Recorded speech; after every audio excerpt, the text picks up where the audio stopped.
As promised, I thought I'd just give you a quick lesson on how to draw eyes. I've got this rather cheesy photo of a kitten, but it's got good eyes, so let's go with that. So again, I'm going to go in with charcoal and catch that beautiful shape of its eyes. And again, remembering that it is this ball inside its socket. I might do the other one too. So I'm just going in with charcoal, building it up, not worrying too much about the smudging. I don't know, I just want to show you that if you kind of drew the pattern of the tabby's fur, you would end up with a cat. It kind of goes like this. I've got this kind of lighter paper here so you can see what's going on. And they have their little pupils there, don't they? Whoa, kitten's eyes. So I'm kind of yellowy green, aren't they?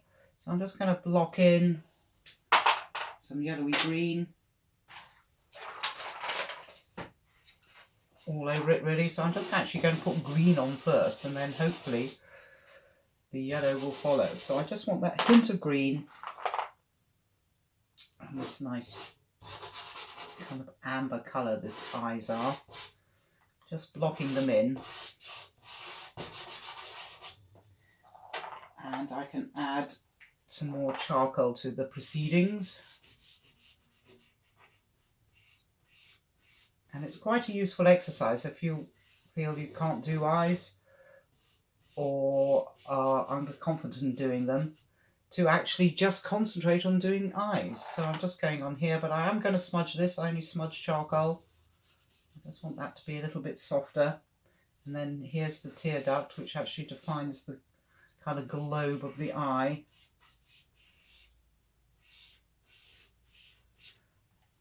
And I just want to pick up a slightly darker, more amber colour.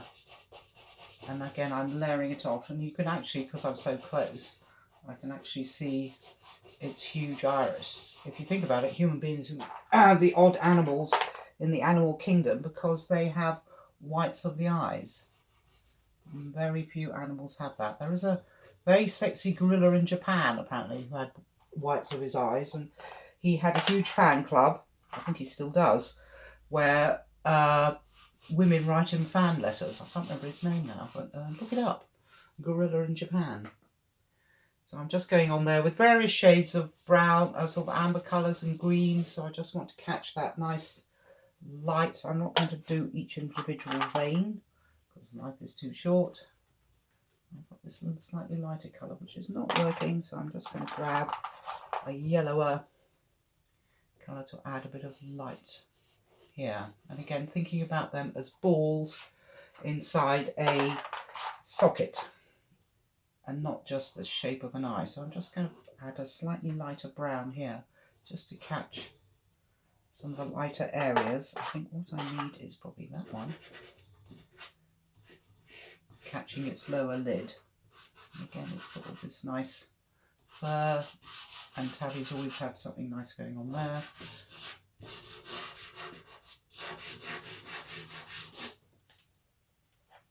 And again, this fur, I'm doing a brown because the grey is too dull.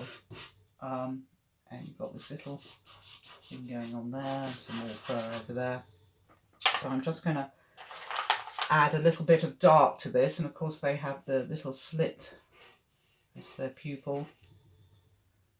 And that's darker here, and there's shadow falling on the eye here, which I'm just going to put in with charcoal, so where it's darker. And then the most important thing is to catch that light. Again, so that's sort of defining its tear duct and building up that light. Oh, it's scary. And then I'm just going to put the gleam on, I think. Maybe a little bit more. Because there's shadow up here, so I want something a little bit darker.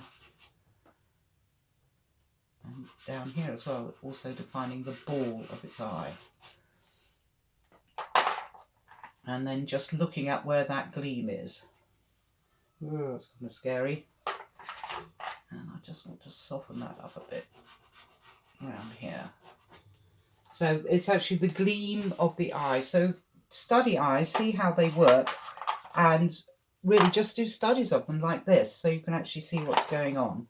And then I might add a little bit of fur, because the fur actually also defines its eye, doesn't it? And again with the lion, got this nice white area here.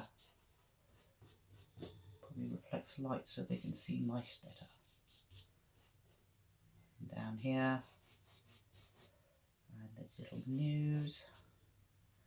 I suppose I could do the other eye. It's getting the eyes to look in the same direction, that's always the tricky bit.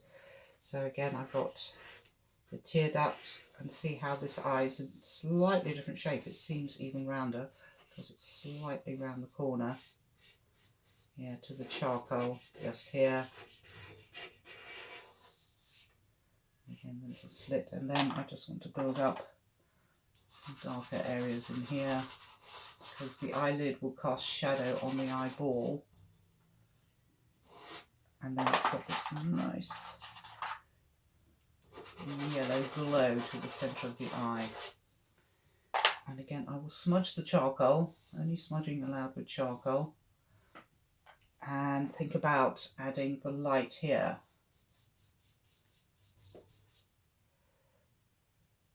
That's a little bit of light there and here again.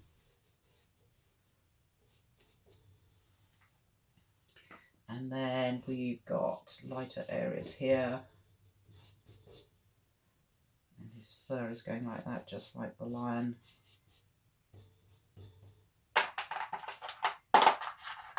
And I'm just going to add a little darkness to where the nose is. And here. And I think that brown might do well in this eye because it's more in shadow. And I'm going to add a little bit more charcoal here to define that tear duct. You can see that the roundness of that eye. And then trying to get the pupils doing the same thing. Have I given it a squint? No, not really. And again, because this other eye is not so much in the light, I'm just going to add, what I can see, just little light areas. And a little bit there. And where's that nice brown I was using to get the pattern? So here we are, it's going a bit gingery, but never mind. So we've got this pattern. And if you notice with cats, they will have patterns and zigzags that run around there.